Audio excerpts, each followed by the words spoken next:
भगवान युद्ध में नाग पास में बंध गए। आप कथा सुने होंगे, भगवान और लक्ष्मण भैया नाग पास में बंध गए।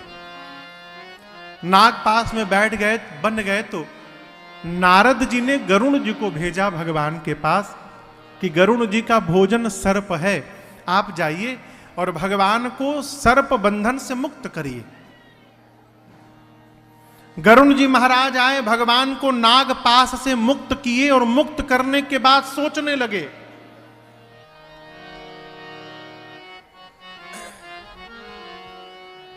भव बंधन ते छूटई नर जप जा कर नाम, खरब निशाचर बाधई नाग पास सोई राम। गरुण जी महाराज सोचने लगे कि जिस भगवान के नाम जप से जीव भव बंधन से मुक्त हो जाता है, उस भगवान को ये राक्षस बांध देंगे सर्प से। जिस भगवान का नाम ही भव बंधन से मुक्त करता है, उस भगवान को राक्षस बांध दिए। ये भगवान नहीं हो सकते। नहीं नहीं नहीं, ये भगवान नहीं है। पकड़ा मोह ने, हो ब्रह्म ने, ये भगवान नहीं है। गरुण जी महाराज भागे कहां? नारद जी के पास। जाकर बोले, किसके पास भेज दिए थे? वो भगवान नहीं थे। नारद जी बोले, पकड़ लिया। बोले, क्या पकड़ लिया? नारद जी बोले, बीमारी ने पकड़ लिया आपको, मोह ने पकड़ लिया, माया नचाना शुरू कर दी है। एक काम करिए, आपके बीमारी का ट्रीटमेंट मेरे पास नहीं है, मेरे पिताजी के पास जाइए, ब्रह्मा जी के पास। अब यदि किसी को पता चल जाए कि मुझे बहुत खतरनाक बीमारी हो गई है, आदमी पागल हो जाएगा। जो जहां डॉक्टर बताएगा वो वहीं दौड़ा जाएगा। नारद जी बोले, जाइए ब्रह्मा जी के पास। गरुण जी पहुंचे ब्रह्मा जी के पास, जाकर अपना सिम्टम बताए। ब्रह्मा जी मुस्कुराए, बोले, जेहि बहु बार नचावा मोहि,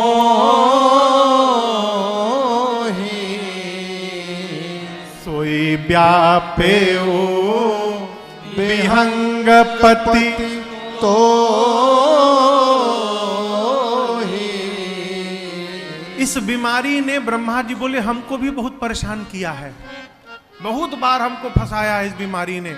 वही बीमारी आपको भी हो गई है। गरुण जी बोले, खतरनाक है क्या? बोले, बहुत खतरनाक। अब गरुण जी बोले कि ब्रह्मा जी दूर कैसे होगा? ब्रह्मा जी बोले, स्पेशलिस्ट के पास जाना पड़ेगा आपको। एक काम करिए, कैलाश पहुंचिए बाबा के पास, वही इस बीमारी के स्पेशलिस्ट है।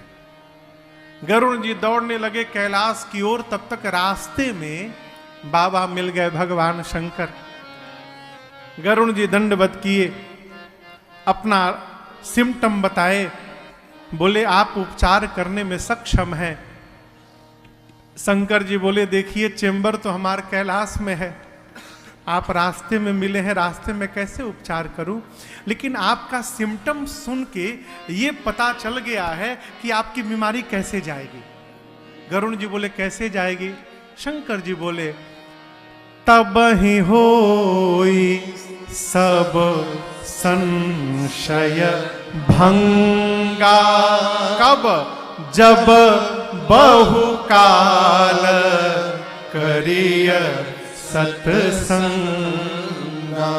जब आप लंबे समय तक सत्संग करेंगे गरुण जी, तो सत्संग से आपका भ्रम समाप्त हो जाएगा। गरुण जी बोले, फिर शुरू करिए सत्संग। बाबा बोले, कहां? रास्ते में करूं? मैं जा रहा हूं, कुबेर के यहां मीटिंग है।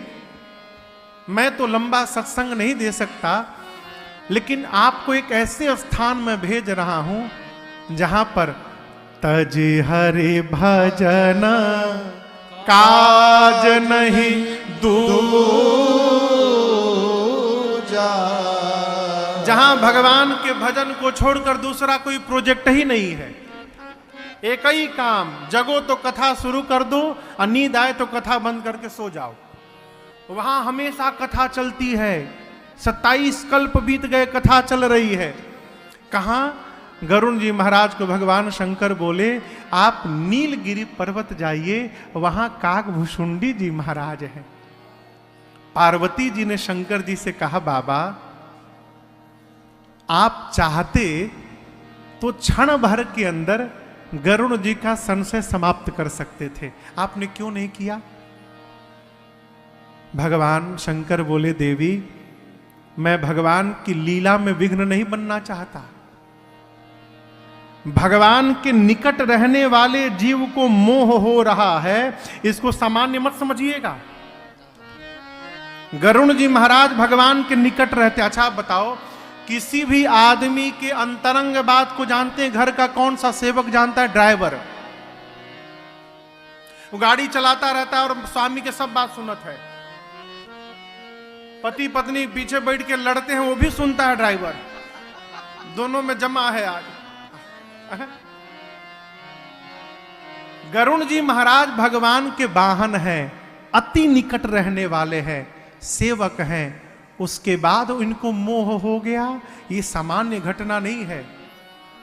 शंकर जी बोले, होई कीन्ह कबहु अभिमाना। गरुण जी अपने जीवन में कभी अभिमान किए होंगे। सोई खो वै चह कृपा निधाना। भगवान उसी अभिमान को आज चूर्ण करना चाहते हैं। कब?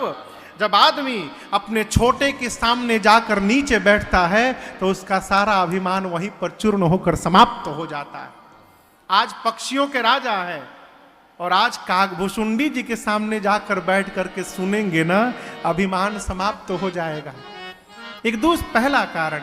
और दूसरा कारण, कागभूषुंडी जी पक्षी हैं, गरुण जी भी पक्षी हैं। खग समुझे खगही के भाषा। एक पक्षी को पक्षी की बात ठीक से समझ में आएगी, इसलिए मैंने कुछ नहीं कहा। उनको कागभूषुंडी जी के आश्रम भेज दिया। गरुण जी महाराज गए नीलगिरी पर्वत, और आप दर्शन करिए भगवत कथा की महिमा। जैसे इस हॉल में कथा आज प्रारंभ हुई है, उसी प्रकार जिस आश्रम में बैठकर कागभूषुंडी जी कथा गाते थे, गरुण जी महाराज केवल अभी आश्रम का दर्शन किए, कथा नहीं सुने। जिस स्थान पर कथा चलती थी उस स्थान का दर्शन किए। कथा होते होते उस स्थान की इतनी दिव्यता हो गई थी कि गरुण जी महाराज आश्रम का दर्शन किए और दर्शन करने मात्र से उनका सारा भ्रम मोह समाप्त हो गया। अभी कथा नहीं सुने, केवल आश्रम देखे, भ्रम समाप्त, मोह समाप्त, संशय समाप्त, भगवत कथा पर प्रेम जागृत हो गया। इधर कागभूषुंडी जी मंगलाचरण करने वाले थे, राजा दिखाई पड़े। गरुण जी आए हैं, व्यासपीठ से उतरे, जाकर दिव्य आसन पर राजा को बिठाएं। करी पूजा समेत अनुरागा, मधुर बचन तब बोले का। अच्छा ये बताओ, कौआ कितना मीठा बोलता है ना? हाँ कहिए। अरे चुप क्यों है, कहिए हाँ चाहे ना। मीठा बोलता है। कौआ कैसा बोलता है? कर्कश। लेकिन श्री रामचरितमानस में कौआ जी हैं जो मीठा बोलते हैं।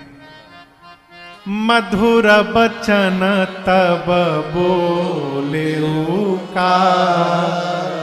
कागा ने कैसा वचन बोला? मधुर वचन। ये प्रसंग कहता है, ये प्रैक्टिकल मैंने 3 लोगों पर करवाया है, 3 लोगों पर प्रैक्टिकल आपको जीवन की बात सुना रहा हूं। जिस मनुष्य की वाणी में कर्कशता है, उस मनुष्य से 1 साल केवल राम नाम का कीर्तन कराइए, नित्य 10 मिनट, सवेरे सवेरे। मैं आज ऐसा गा रहा हूं माई बाप, मेरी पहले ऐसी भाषा नहीं थी।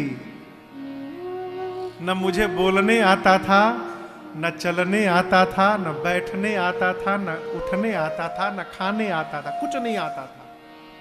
पशु की तरह जी रहे थे। एक बार कलकत्ता में कथा चल रही थी पूज्य महाराज श्री की।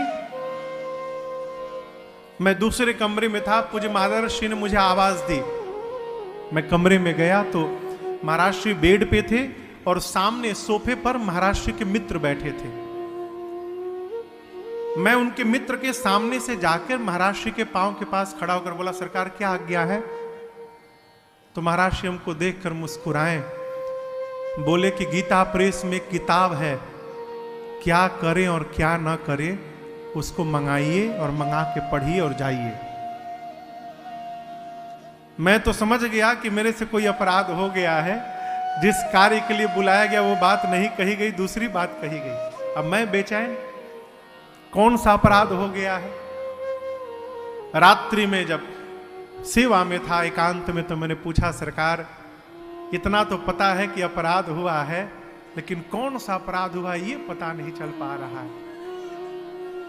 फिर महाराज श्री ने कहा, बेटे अपने से श्रेष्ठ के सामने से गुजरना ये श्रेष्ठ का अपमान होता है। आप जब गाएं तो आपके सामने मेरे मित्र बैठे थे। स्वामी का मित्र भी स्वामी के बराबर होता है, पिता का मित्र पिता के समान होता है। जीवन में कभी श्रेष्ठ के आगे से गुजरना पड़े तो उसकी मर्यादा है, पहले बाएं हाथ को आगे निकाले, ये पर्दा है, चले हाथ को आगे निकाले और सिर को नीचे झुका के तब जाना चाहिए। अर्थात सिर झुका के हम आपको वंदन कर रहे हैं और हाथ लगा के हम पर्दे की आड़ में जा रहे हैं, ये संस्कार है और ये मर्यादा है। न बताते तो कैसे सीखता हूं मैं, आप बताओ। इस तरह केवल ये नहीं, एक एक व्यवहार जीवन में कैसे जीना है मेरे पूज्य महाराज श्री ने मुझे बताया। कैसे बोलना चाहिए, कैसे बैठना चाहिए। मैं पहले ऐसे नहीं गाता था, ये तो जब से भगवान की कथा गाने लगा हूं, कथा गाते गाते वाणी में मधुरता आने लगी है और आप सबको कर्णप्रिय लगने लगा और सब लोग सुनने लगे। पहले नहीं गाता था है? जिसकी वाणी में कर्कशता हो उससे 1 साल नित्य 10 मिनट राम नाम का कीर्तन कराइए सुबह सुबह। 1 साल के भीतर वाणी में मधुरता आ जाएगी, करके देखिए। यहां काकभूषुंडी जी ने मधुर बचन तब बोले, मधुर वचन बोले। बोले, हे गरुण जी महाराज आप क्यों आए हैं? गरुण जी ने कहा कि आपके बारे में प्रशंसा आपकी भगवान शंकर कर रहे थे, मैं आपके पास उनके भेजने से आया हूं। और क्यों आया हूं? सुनहु तात जेहि कारण आयो, सो सब भयो दरस तव पायो।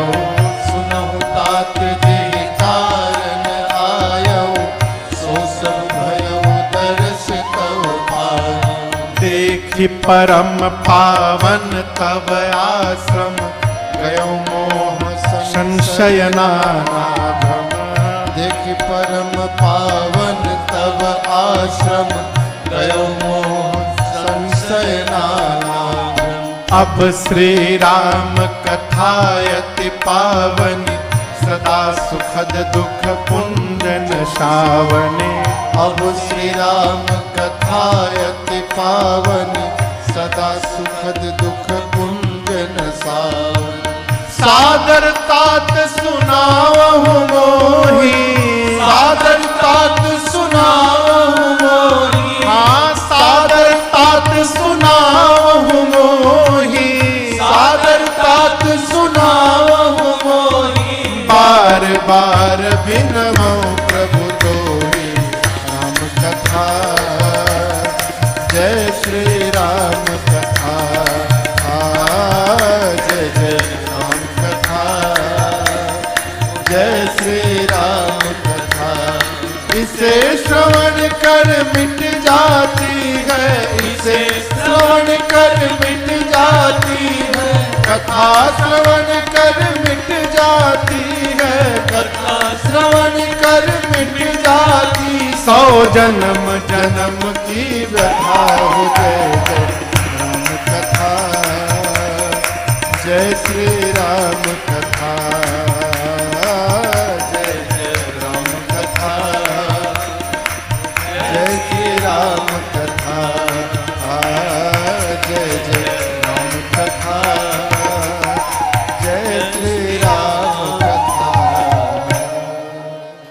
करुण जी ने कहा, देखि परम पावन तव आश्रम, गयौ मोह संशय नाना भ्रम। आपके आश्रम के दर्शन मात्र से सारा संशय मोह भ्रम मेरा समाप्त हो गया।